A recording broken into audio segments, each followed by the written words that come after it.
Góðan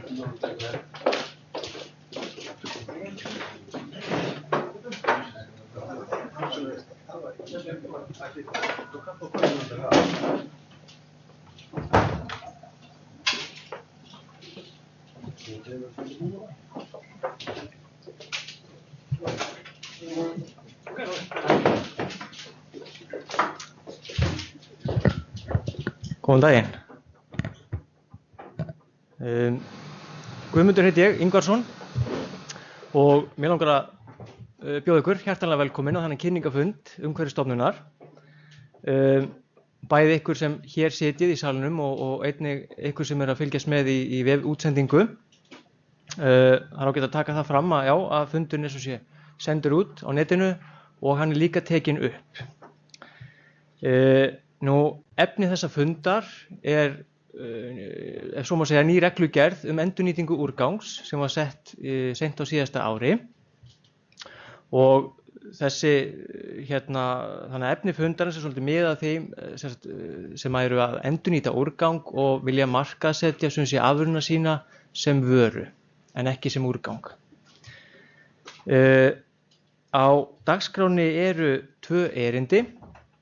Fyrst ætlar Agnar Bragi Bragason, lögfræðingur hér á Umhverfisstofnun, að fjalla regluverkið í kringum, regluverkið, þar með þessa reglugerð og aðeins annað regluverki þar í kring.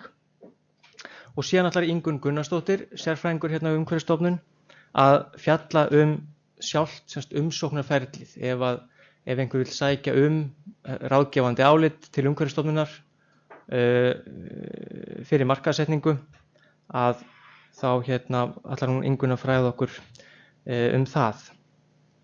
Það verður síðan mögulegt að beru spurningar að loknu hvoru erindi og ég verð hérna með hljóðnema í salnum og bið ykkur að rétta upp hönd ef þið hafið spurningu og bið ykkur líka að kynna ykkur með nafni áður en þið berið spurningun upp.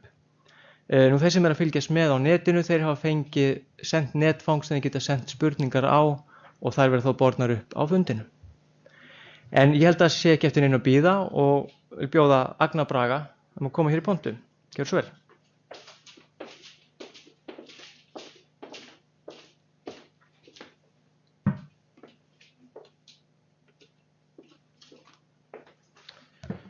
Takk fyrir þetta, Guðmundur.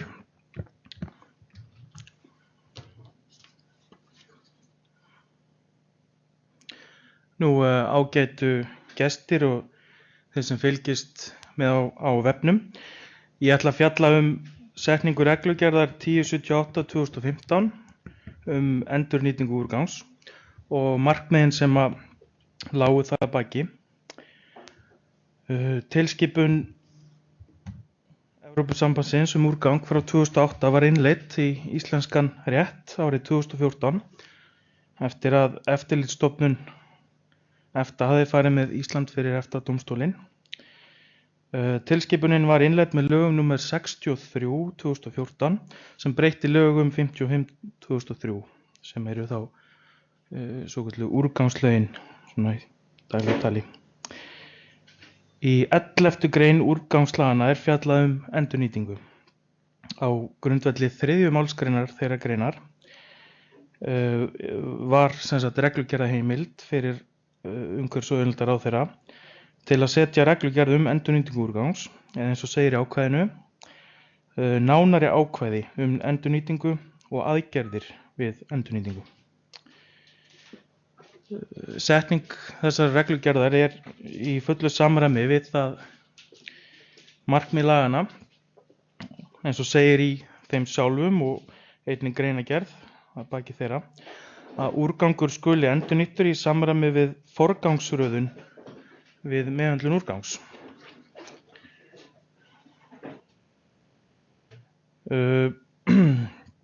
Í úrgangslögunum í 7. grein er listuð upp sú forgangsröðun sem vísað til og skal þar fyrst miðað við úrgangsforvarnir, sem að komi í veg fyrir að eitthvað verði að úrgangi. Einnig, eins og til dæmis endurnotkun vara og skilgreining þeirra sem aukaafurðir, sem að sem sagt kemur þá í veg fyrir að þær verði nokkuð tíman að úrgangi. En lögin breyta nokkrum hugtökum og koma með ný inn í lögum meðhöndlun úrgangs, og eins og stendur hérna þá kannski hérna þessi lína hér, hún fjallar einmitt sem sagt efni sem verður þá aldrei að úrgangi, en síðan þegar eitthvað orðið að úrgangi þá verður að af úrgangsvæða það með einhverjum hætti ef ætlunin að markaðssetja sem vöru. Þannig að þá höfum við sem sagt regluverk sem heitir lok úrgangsfasa, sem kom inn líka 2014, og það sem sagt þannig að þá þarf að setja sérstök viðmið fyrir hvern úrgangsflokk hvernig sá úrgangur hættir að vera úrgangur og verður vara. Vandamálið með lok úrgangsfasa að það hafa bara verið sett viðmið fyrir 3 úrgangsflokka, þessi brota, járn, gler og kopar, og það náttúrulega svo mikið af öðrum úrgangi sem hæfur til að vera endurnýttur og seldur og markaðsett sem vara. Þannig að þess vegna erum við að setja, þess vegna settir ráðherra þessa reglugerð sem tekur á öllum þeim mikla úrgangi sem þá í raun og veru getur farið til spillis. Ég ætla aðeins að koma inn á því hringgræna hagkerfi sem lítur svona út, og þarna sjáum við að þetta byrjar sem hráefni, fer svo í hönnun, framleiðsla, dreifing, neysla, og síðan þá söfnun úrgangs, og eitthvað fer þá út úr hringnum sem óendurvinnanlegur úrgangur, vonandi sem allra minnst, en mikill meiri hluti á þá að fara aftur með endurvinnslu inn í hringinn aftur. Framkvæmdastjórn Evrópusambandsins setti svokallað action plan í vinnuáætlun núna 2015 að aðlaga reglur sambandsins að þessari hugmyndafræði, og þetta einnig hugmyndafræði sem við erum að vinna eftir hér og hjá íslenskum stjórnvöldum. Já, ég var aðeins búinn að koma inn á þetta. Það gríðarlegt magn ónýttra verðmæta eins tagi sem þyrfti að koma inn í þennan hring, og úrgangur getur verið verðmæti sem gengur kaupum og sölum, en hvort efni sé vara eða úrgangur getur skipt heilmiklu máli varðandi regluverkið. Ef ég tala fyrst bara flutning milli landa, þá sitthvort regluverkið þar, hvort sé að ræða úrgang eða vöru. Í tilviki úrgangs þá þarf að skila inn tilteknum tilkynningum og jafnvel fá leyfi bæði sendiríkisins og móttökuríkisins ef að að ræða spillefni. Varðandi markaðssetningu úrgangs, þá gilda nú sérstakar reglur í hinni nýju reglugerð, en það alveg rétt að rifja upp að almennt skylda handhafa úrgangs að færa úrgang til viðeigandi meðhöndlunar, annarkvort á móttökustöð, söfnunar móttökustöð fyrir úrgang, eða til endurnýtingar.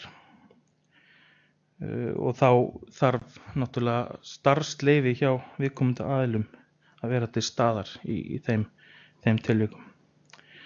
Starfsleyfi annars vegar til endurnýtingar úrgangs og hins vegar til rekstur móttökustöðar. En hvernig metum við þá hvort úrgangur sé hættulaus fyrir fólk og umhverfi? Það þá annarkvort með reglum lok úrgangsfasa eins og ég kom inn á áðan, eða þá nú með því ferli sem fylgir þessari reglugerð endurnýtingu. Bara örstutt að fara yfir úrgangsfasan. Það sem sagt þarna ákveðin viðmið sem að ESB hefur sett Já, ég var búinn að tala hérna brotajárn, gler og kopar. Þetta eru mjög fáir úrgangsflokkar og rétt að setja þá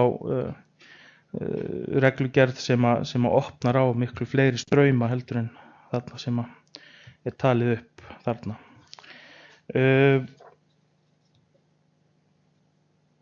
Reglugerðin leitast við að ná markmiðum hringhagkerfisins eins og ég kom inn á áðan og markmiðum stjórnvalda í úrgangsmálum. En það þarf samt að rannsaka með ítarlegum hætti hvort að hráefni sé hættulaust fyrir umhverfi og menn. Og úrgangur getur verið mjög mismunandi, uppruni hans er mjög mismunandi og það þarf að gera sig grein fyrir hættu eiginleikum hvers og eins úrgangs og flokka hann einmitt hvort sé almennur úrgangur eða spilliefni og líta þá til viðeigandi lagareglna sem gilda til dæmis hvort að það sé ætlunin að brenna semst vörunni sem að vera endurnýtt eða ekki, því að það gilda náttúrulega sérstakar reglur brennslu úrgangs og meðhöndlun spilliefna. Þá ég komin að umsókn ráðgefandi álit. Ég ætla rétt að bara minna á það í byrjun að það er náttúrulega starfsleyfisútgáfa til endurnýtingar úrgangs hjá heilbrigðisnefndum.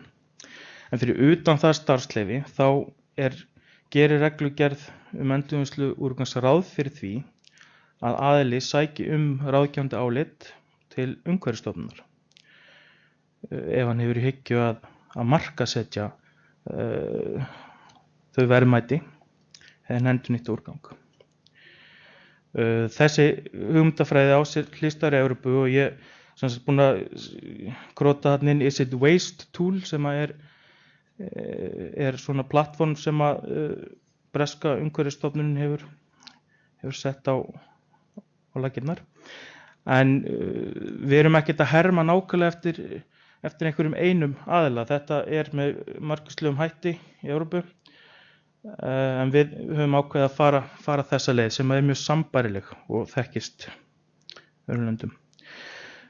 Markmiðið náttúrulega að stuðla endurnýtingu og gildir semst þá endurnýtingu úrgangs í atvinnuskyni þar sem ekki hafa verið sett viðmið lok úrgangsfasa. Hér eru bara hugtökin, það kannski allt í lagi að fara yfir þau, að endurnýting sem sagt aðgerð þar sem aðalútkoman sú að úrgangur verði gagns þar hann kemur í stað annars efniviðar sem hefði annars verið notaður í tilteknum tilgangi eða hann útbúinn til þeirra notkunar í móttökustöð eða út í hagkerfinu. Hver skrifar þetta eiginlega? Já, ráðgefandi álit líka skilgreint í reglugerðinni og það álit Umhverfisstofnunar á því hvort stofnunin telji að tiltekinn úrgangur geti hætt að vera úrgangur með endurnýtingaraðgerð í samræmi við þá matsþætti sem taldir upp í reglugerðinni. Og það semst hlutverk að áður en þessi tiltekni úrgangur fer í gegnum endurnýtingaraðgerðina og áður en varan fer á markað skal rekstraraðilinn sem hyggst markaðssetja vöruna sækja ráðgefandi álit til Umhverfisstofnunar. Matsþættirnir, aðeins að koma inn á þá.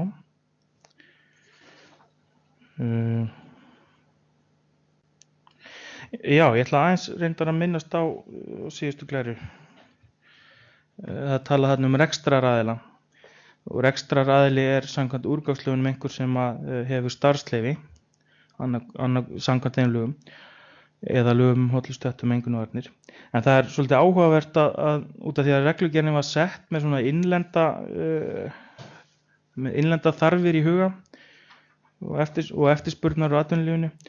En það náttúrulega spennandi að sjá hvað það þýðir fyrir innflytjendur hráefnis sem eru að flytja þá inn eitthvað hráefni sem var úrgangur. En ég geri nú ráð fyrir því að það verði leyst með einhverjum hætti. Það verði þá bara umboð sem að sá innflytjandi hefur frá framleiðanda úrgangs sem sagt endurnýtingaraðila úrgangsins. Þannig að þetta eitthvað sem maður bara las eftir á og þegar maður var búinn að skoða reglugerðina nokkuð vel í upphafi en auðvitað þá þarf að gera ráð fyrir því að það sé einhverju sem sé að flytja inn hráefni sem að vill fara í svipa ferli og einhver aðili sem er að framleiða eitthvað hérna á Íslandi og vill endurnýta úrgang. En matsþættirnir, ég ætla rétt að fara yfir þá, það verður farið betur yfir þá hérna í næsta fyrirlestri. En það er sem sagt, það sem stofnunin lítur til er að úrganginum verði breytt í vöru sem hægt er að setja á markað. Það sé einhver eftirspurn eftir henni. Númer 2, að hægt sé að nota úrganginn sem fer í gegnum endurnýtingaraðgerð á sambærilegan hátt og sambærilega vöru sem er á markaði og ekki hefur verið unnin úr úrgangi. Og þetta verður það verður að passa að þetta valdi ekki verri umhverfisáhrifum en hinn sambærilega vara á markaði. Og einnig að umsækjandi tryggja að varan uppfylli ávallt settar kröfur samkvæmt öðrum reglugerðum.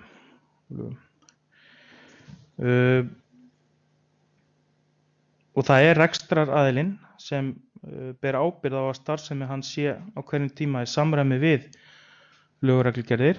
Það reglugerðum brennslu úrgangs, lögum meðhöndlun úrgangs og alls konar lög eldsneyti og fleira. Við setningu viðmiða lok úrgangsfasa fyrir úrganginn fellur svo ráðgefandi álitið niður. Þannig að þegar þessi viðmið sem ég tala í byrjun lok úrgangsfasa, þegar þau eru sett fyrir úrgangslok, þá ná þau lengra heldur en ráðgefandi álitið og þá fellur það niður. Einnig er Umhverfisstofnun heimilt að afturkalla álit sitt ef að mengun af notkun viðkomandi úrgangs er meiri en búast mátti við þegar álitið var veitt eða breytingar verða á öðrum forsendum. Og svo er sagt í reglugerðinni að stofnunin skuli haga málsmeðferð umsókna í samræmi við stjórnsýslulög. Það er bara mjög eðlilegt varðandi andmælarétt og rökstuðning og allt það sem fylgir því ferli. Nú, bara örstutt, markmiðin eru náttúrulega að nýta verðmæti, gæta samt sem áður að endurnýting hafi ekki skaðleg áhrif á fólk og umhverfi. Ábyrgðin er hjá aðila að fylgja lögum og reglum. Þetta snertir okkur öll bara sem leikreglur þar sem allir sitja við sama borð, allir aðilar í þjóðfélaginu. Þetta er samræmi við okkar alþjóðlegu skuldbindingar, snertir umhverfið okkar, hollustuhætti, auðlindir, efnahagsmál, samkeppni.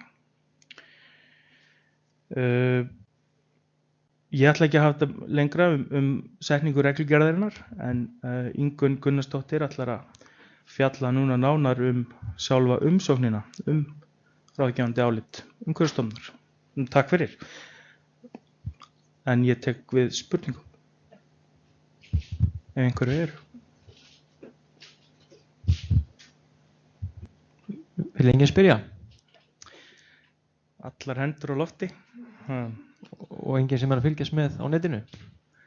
Það er bara svo skýrt og skorinorst greinilega. Þá höldum við bara áfram held ég og bjóðum Ingunni.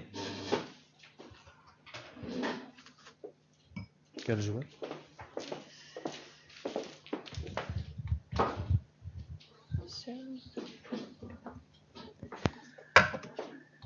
Ágætu fundargestir hér og í fjarskiptabúnaði.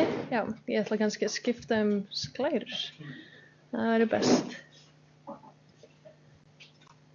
Ég er ekki búin að opna hérna. Já. Ég heiti Ingunn Gunnarsdóttir og ætla að segja ykkur aðeins frá umsóknarferlinu ráðgefandi álit Umhverfisstofnunar á endurnýtingu úrgangs. Fyrst mun ég sýna ykkur aðeins þjónustugátt Umhverfisstofnunar þar sem umsóknin finnst. Síðan fer ég yfir umsóknina sjálfa og að lokum segja ykkur aðeins frá verklagi okkar við yfirferð umsókna. Hér sjáum þið skjáskot af forsíðu heimasíðu stofnunarinnar, ust.is, og til að komast í umsóknina smellið þið á þjónustugáttin mínar síður inn í rauða kassanum á þessari glæru. Og síðan skráðið ykkur inn með íslykli eða rafrænum skilríkjum og þá komist inn á þjónustugáttina sem þið sjáið hér. Og síðan finnið þið umsóknina undir umsóknir þarna með öðrum umsóknum sem berast til stofnunarinnar og þar neðst finnið ráðgefandi álit fyrir endurnýtingu úrgangs sem tekur ykkur síðan hingað og þarna sjáið þið upp að umsókninni ráðgefandi álit fyrir endurnýtingu úrgangs. Og hérna inni getið þið fyllt inn í upplýsingar sem beðið og hengt við viðeigandi fylgiskjöl. Umsóknin sjálf skipt niður í 4 töluliði, það er að segja upplýsingar umsækjanda, upplýsingar starfsleyfi, gögnuupplýsingar þann úrgang sem á að endurnýta og upplýsingar framleiðslu vöruna. Fyrstu 2 töluliðirnir eru mjög stuttir og aðalega bara beðið tengilegu upplýsingar og upplýsingar starfsleyfi, en bróðurpartur umsóknarinnar í seinni 2 töluliðunum þar sem beðið upplýsingar þann úrgang sem á að endurnýta og upplýsingar framleiðslu vöruna. Því ætla ég aðeins að kafa dýpra ofan í síðari 2 töluliðina. Í 3. hluta umsóknarinnar beðið upplýsingar þann úrgang sem á að endurnýta. Hver uppruni úrgangsins og þá beðið tilvísun í lista yfir úrgangsflokka samkvæmt reglugerð nr. 184/2002 skráir, spilliefni og annan úrgang. Síðan beðið upplýsingar hversu mikið magn úrgangs verður notað í endurnýtinguna á ári. Hver samsetning úrgangsins, meðal annars beðið ítarlega lýsingu á samsetning úrgangsins og hvort hann sé flokkaður sem spilliefni. Hvernig verður úrgangurinn meðhöndlaður, bæði fyrir og við endurnýtinguna aðgerðina og hvaða hráefni önnur en úrgangur verða notuð við endurnýtinguna.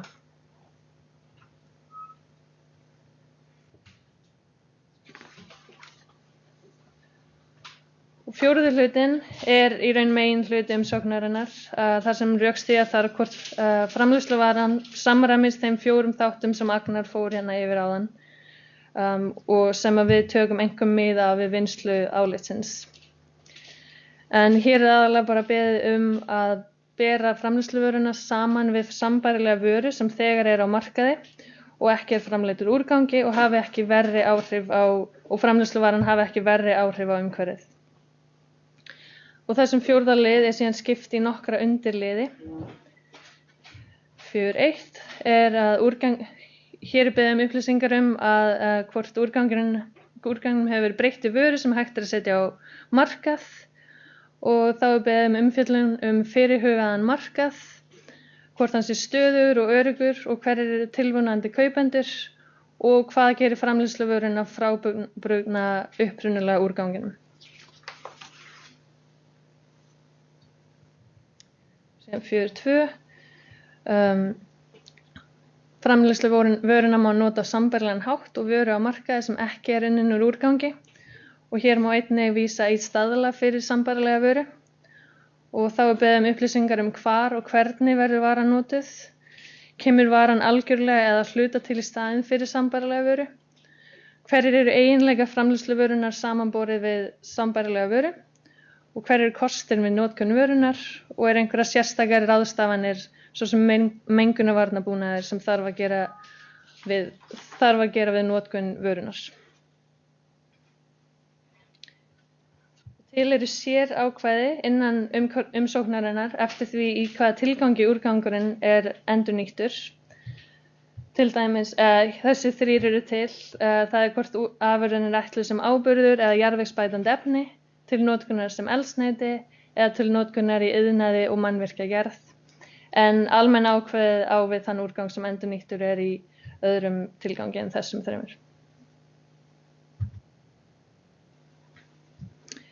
4.3 Framleiðsluvaran veldur ekki verri áhrifum á umhverfisáhrifum en sambærileg vara á markaði sem hefur ekki verið unnin úr úrgangi. Það beðið upplýsingar hver samsetning vöru, ítarleg greining á samsetningu framleiðslu vörunnar og síðan samanburður við sambærilega vöru á markaði sem ekki unnin úr úrgangi.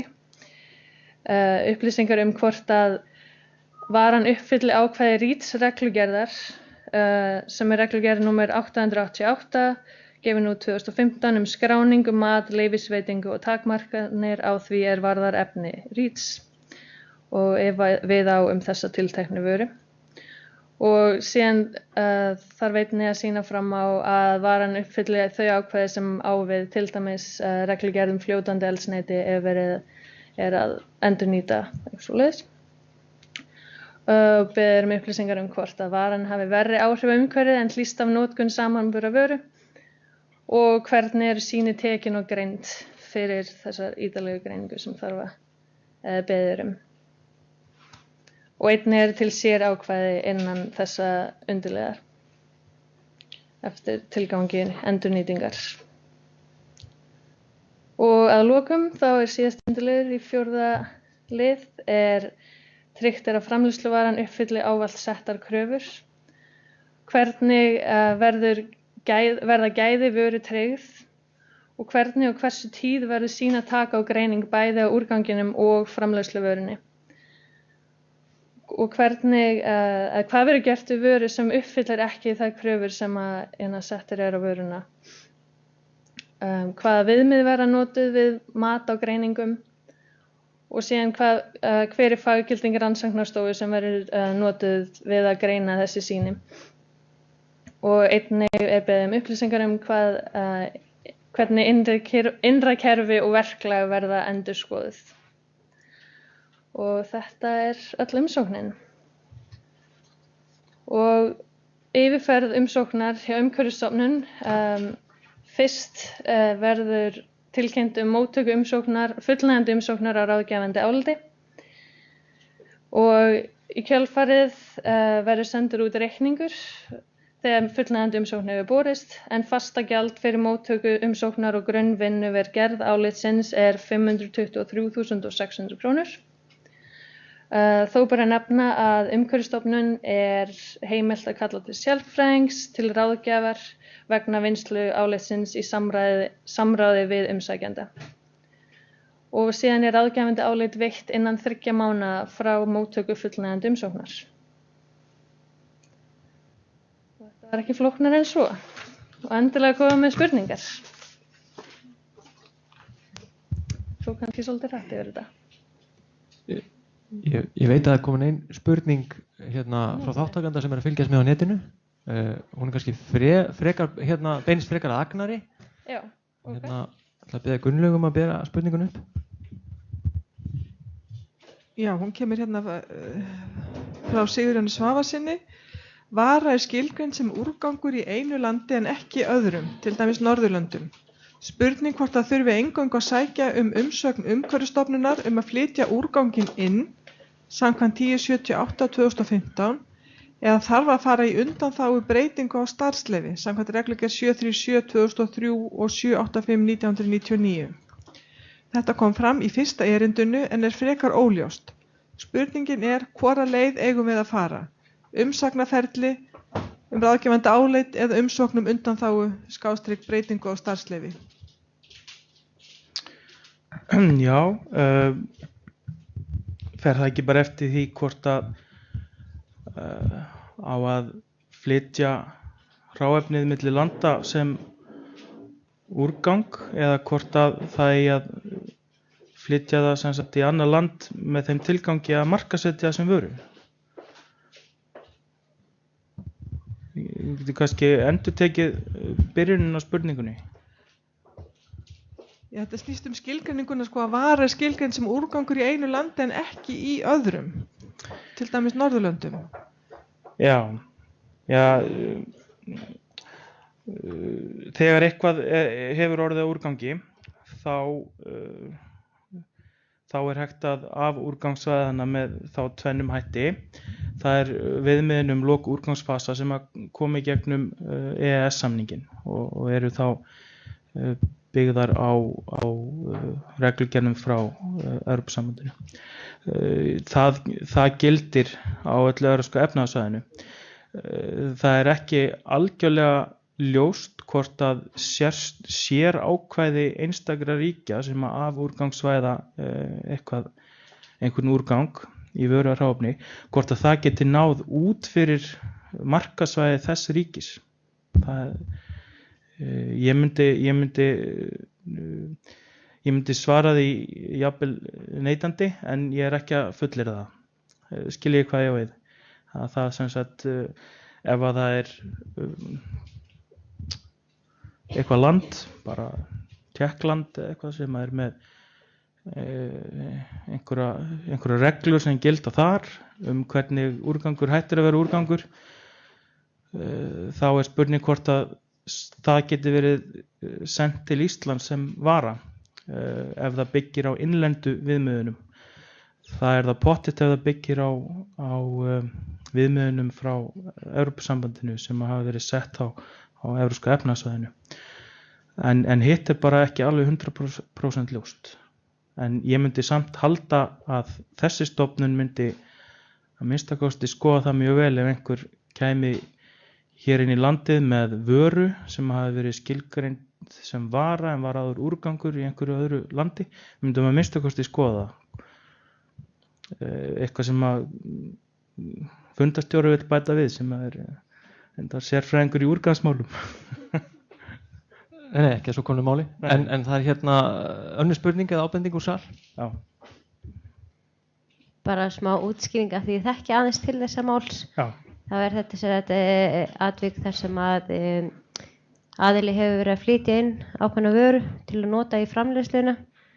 Og í þessu tilviki þá þetta bara seljandinn sem að skilgreinir þetta sem úrgang en hefur vanalega skilgreint þetta sem aukaafurð. Þess vegna hann að velta fyrir sér af því þeir hafa ekki heimild samkvæmt starfsleyfi að meðhöndla úrgang. Hvor leiðin þegar þetta svona einstak tilvik en svona sambærileg vara. Já. Hvaða ferill?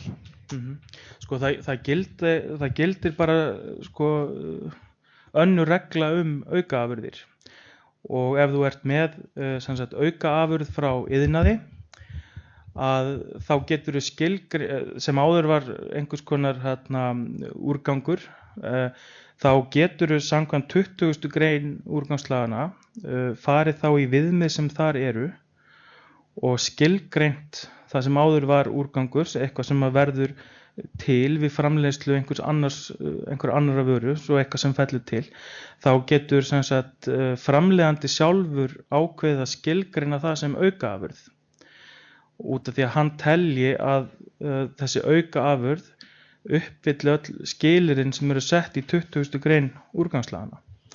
Það hins vegar svo okkar sem eftirlitsstjórnvald Umhverfisstofnun að gera þá athugasemdir við það hvort að þetta sé rétt metið hjá framleiðandanum og hvort að hann sé að skilgreina eitthvað sem aukaafurð sem að í raun og veru uppfyllir ekki skilyrðin.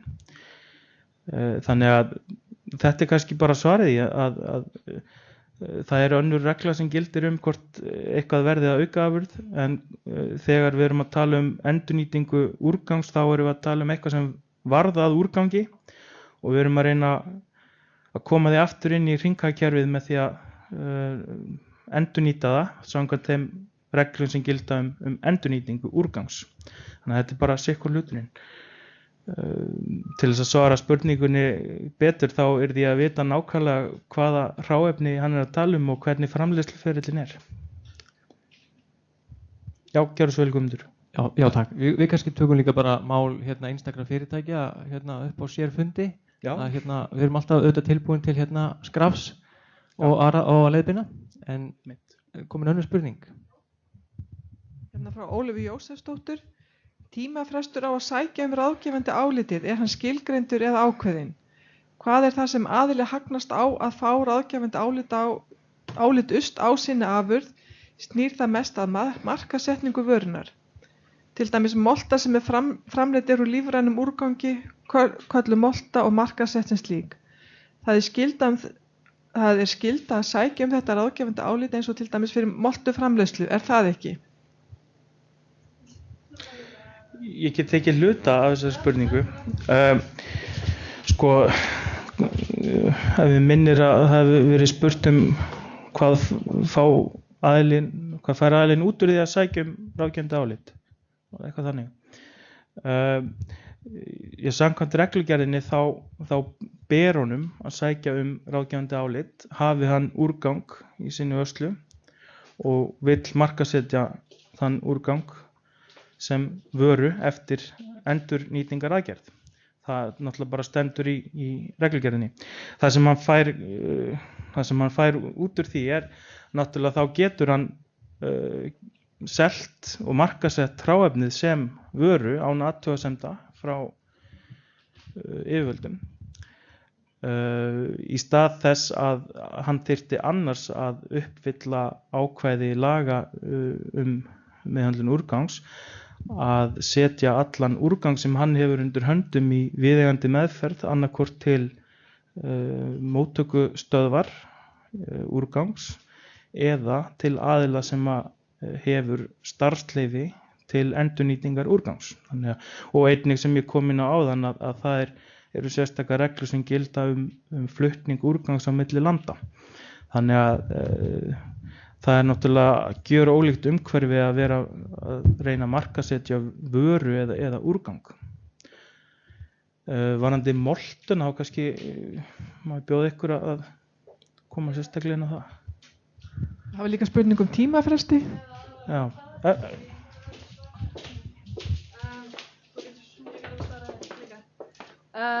Það engin tímafrestur að svo stöddu. Þetta náttúrulega bara ný reglugerð, en ber að sækjum þó.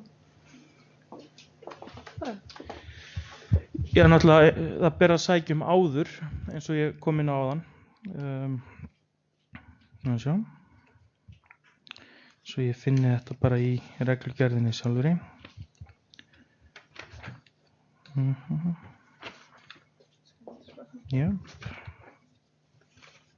Já, hlutverk, það stendur áður en tiltekinn úrgangur sem ekki eru til viðmiðum lok úrgangsfasa fer í gegnum endurnýtingaraðgerð og áður en varan fer á markað skal rekstraraðili sem hyggst markaðssetja vöruna sækja ráðgefandi álit. Það semst fyrir endurnýtingaraðgerð og fyrir markaðssetninguna. Það það sem reglugerðin segir. Fleiri spurningar?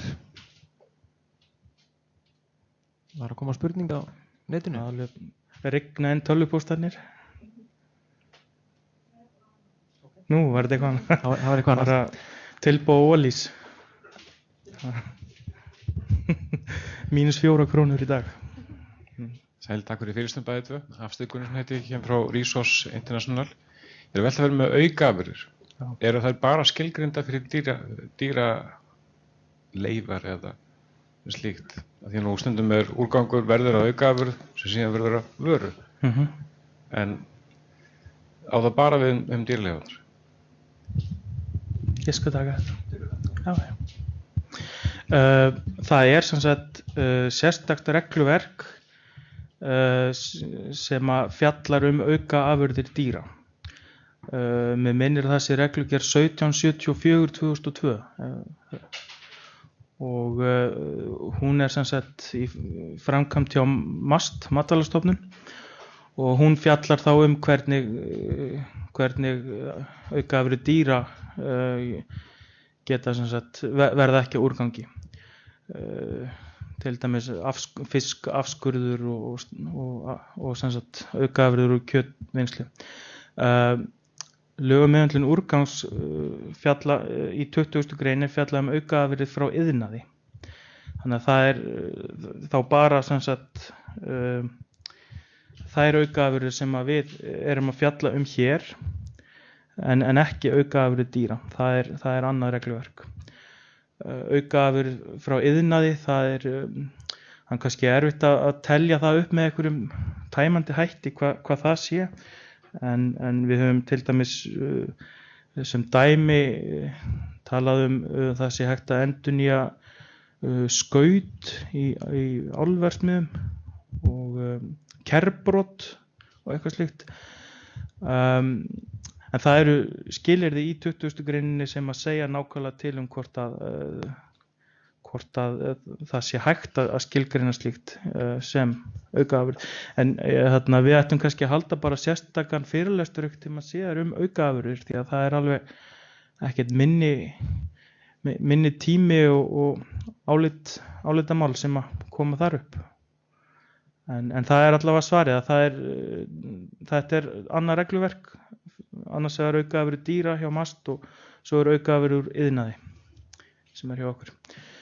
Eitthvað sem þú vilt bæta við, Guðmundur? Nei, en það er komin spurning af netinu. Spurning frá Frey Hermannsyni.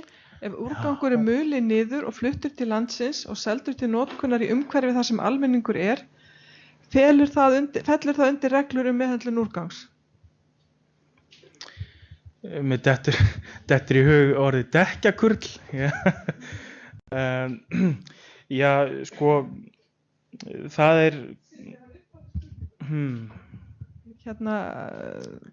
ef úrgangur er kurlaði niður og fluttur til landsins og seldur til notkunar, fellur það undir reglur meðhöndlun úrgangs? Já, það er sem sagt sjálfsagt fyrir aðila sem ætlar að flytja inn þannig úrgang til endurnýtingar að sækja ráðgefandi álit. Það myndi hins vegar verða niðurstaða þess ráðgefandi álit sem segir til hvort að nákvæmlega sá úrgangur sem ræðir væri hæfur til þess að vera dreift meðal almennings eða ekki. Ég get ekki gefið algilt svar slíkt, en það er öllum frjálst að sækja ráðgefandi álit sem að hafa eitthvað hráefni og vilja athuga hvort að það uppfylli kröfur sem gerðar eru til úrgangsins, að hann geti verið markasettur sem vara. Eitthvað annað sem að þið viljið bæta við? Fleiri spurningar? Nei, en nú kannski bara ítreka sem ég sagði áðan að við að gera skjóta okkur tölvupósti eða slá á þráðum til okkar. Við erum alltaf til þjónustu reiðubúin að leiðbeina og svara spurningum hvenær sem er. Einmitt. En ef það er ekki fleiri spurningar þá held ég bara að við segjum fundinu slitið og þökkum kærlega fyrir komuna. Já, takk fyrir. Hvað sér? Já, endilega, það er ennþá til bakkelsi. Takk fyrir.